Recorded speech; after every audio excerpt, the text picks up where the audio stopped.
Hello, everyone, and welcome to the first edition of the top three in multifamily. And the point of this channel is just to be a quick little fun conversation piece. You can give me ideas. If you have three or topics of anything, I will put it together and make it the top three. That will be a lot of fun, and it's definitely something that we're going to, oh, there we go. Let Nashua's Jakes go to the cat up the tree. I don't know if you can hear that. I always get these fire alarms going by all the time. Okay, so what I want to talk about today are the top three things, top three mistakes that new multifamily investors make that I've seen in my years of coaching and training clients. And I think some of the best ways for me to teach this is to do it in almost like a story form. And let me tell you some stories as to why I feel that these are consistently three mistakes that new investors make. Number one, and I'm not doing this in any form of alliteration, because two out of three things sound the same. The third one, I couldn't figure out a word to match. But the first mistake that new investors make is lacking patience. They don't have the patience that you need. I mean, just think about Warren Buffett. I mean, if you were sitting on that pile of cash that he's sitting on right now, would you be out there buying everything? He isn't. He's sitting back and still continues to wait.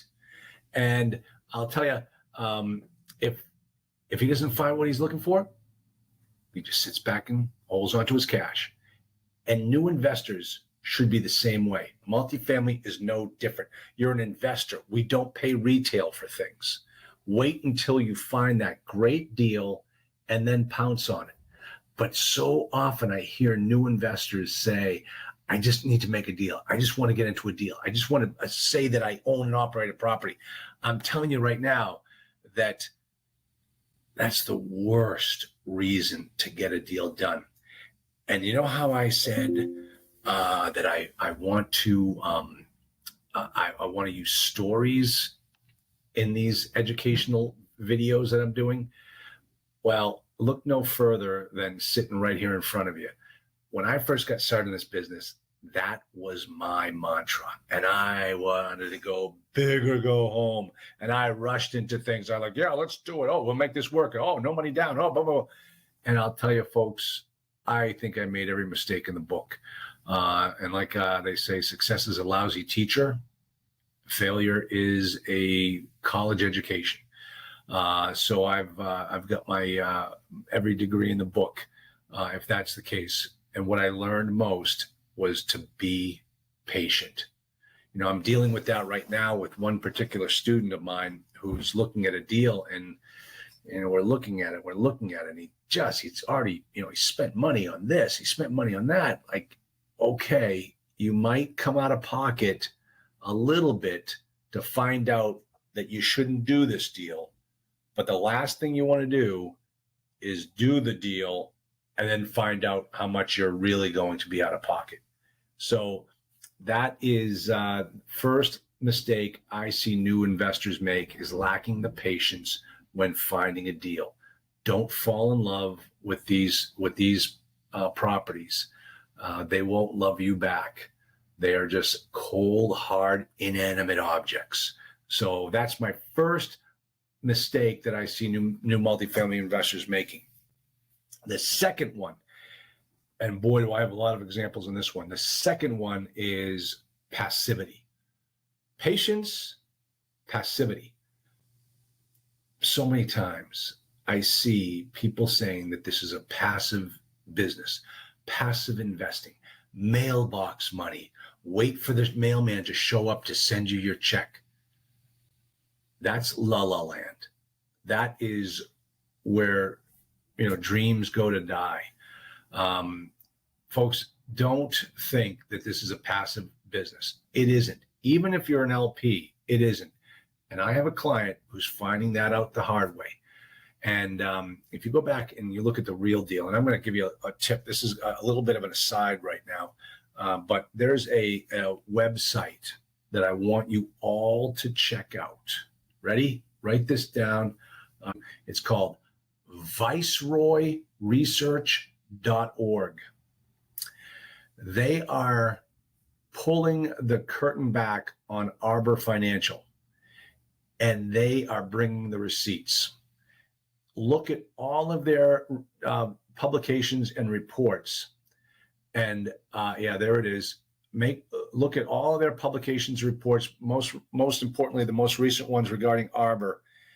And they are showing you exactly what's going on with one of the biggest lenders in multifamily. It's essentially bankrupt. It's gone. And then because they're bankrupt, that means all the equity holders are bankrupt now too. They're gone. They have no money left in that either. So that is definitely something you want to keep your eye on and footnote that, bookmark that page. Another page that you want to bookmark is therealdeal.com. They also have some phenomenal information about people that we know. And they also talk about these gurus and what have you. And there was one recently. I'm not going to mention the guy's name because I know him personally and I like him. He's a good guy, but he made a mistake. He made a lot of mistakes. One of the mistakes is that they buy the property and then they run away. And because they believe their own press in thinking that this is a passive business, it isn't. So what happens is the property gets into trouble, and the GPs, who were the guys, putting everything together and making the bank without ever putting a dime in, they're the ones that are now being called upon to get them out of trouble, except for the fact that they don't know what the hell they're doing. And one of my students, top, very smart man, doctored degrees, everything. He invested with one of these gurus back in 2015. And, he put 50 or 100,000 in, and he sat back because it was a passive investment. And then he got a phone call, but he also signed on the dotted line. He was a GP.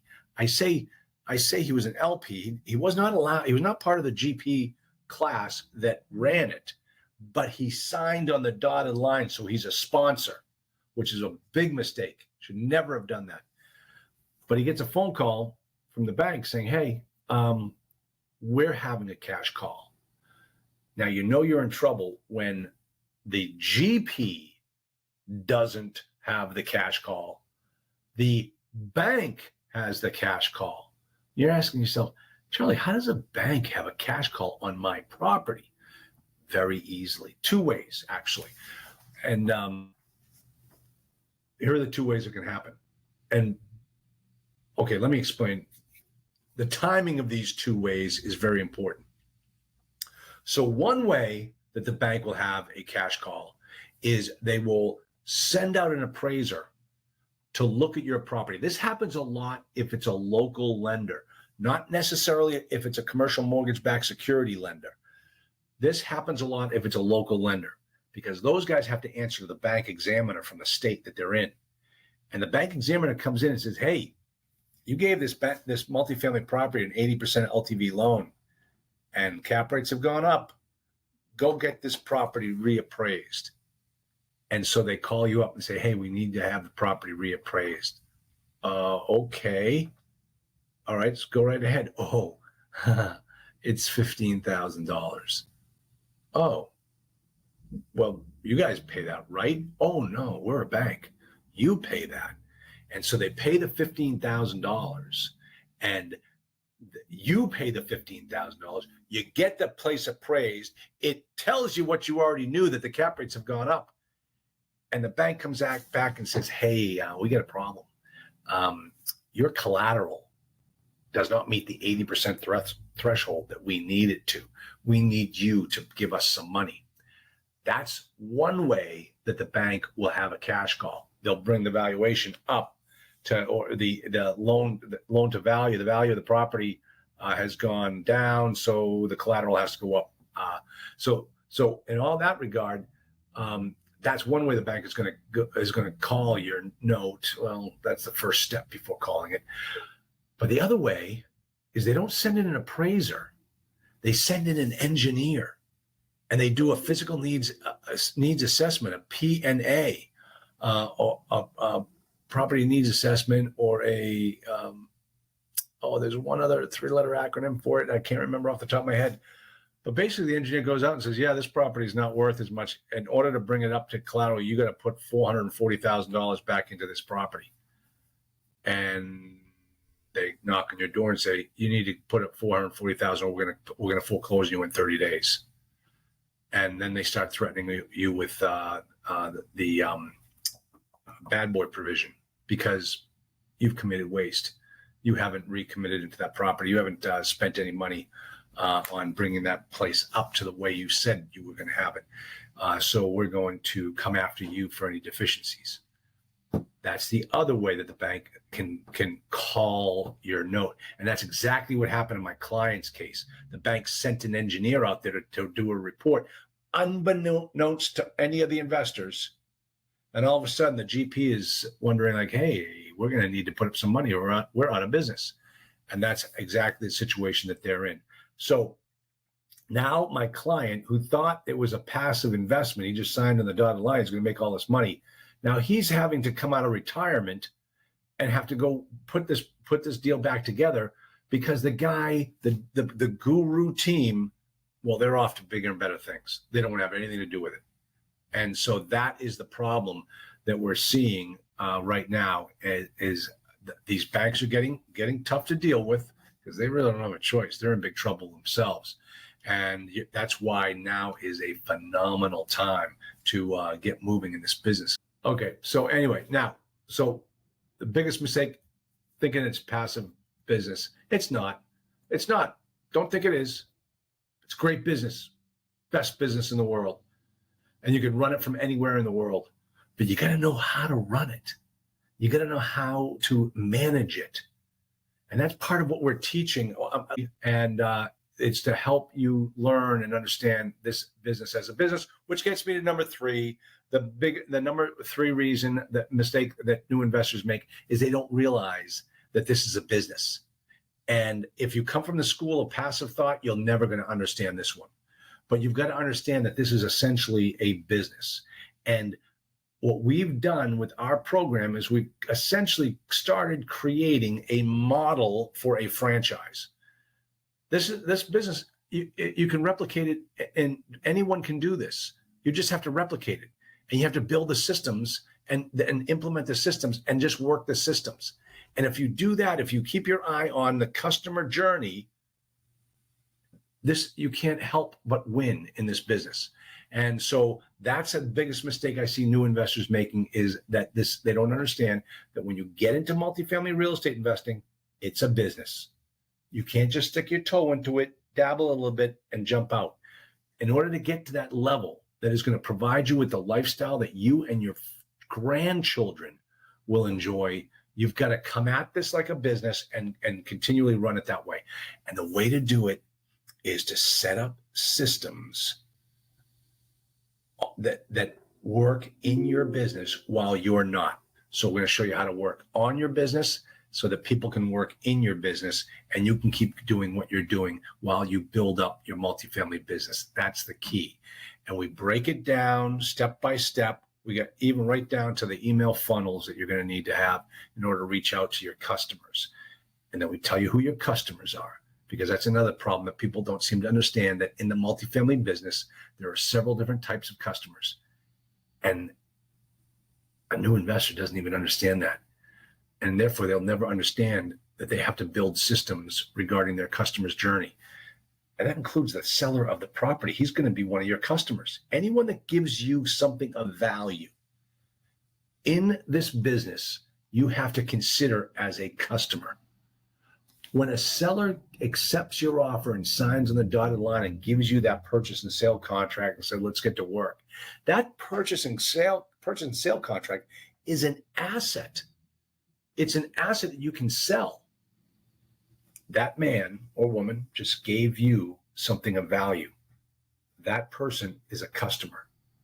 And we have to map out how we journey with that person through the process. And it's all about setting up systems. How do we find that person? What do we do once we find that person? What about investors? Also, they give you value. That's another customer. Thank you so much for a great year. A lot of changes in my life, and it's all for the better. It's all for the good. I'm excited about it. So see you all, folks. Good to talk to you.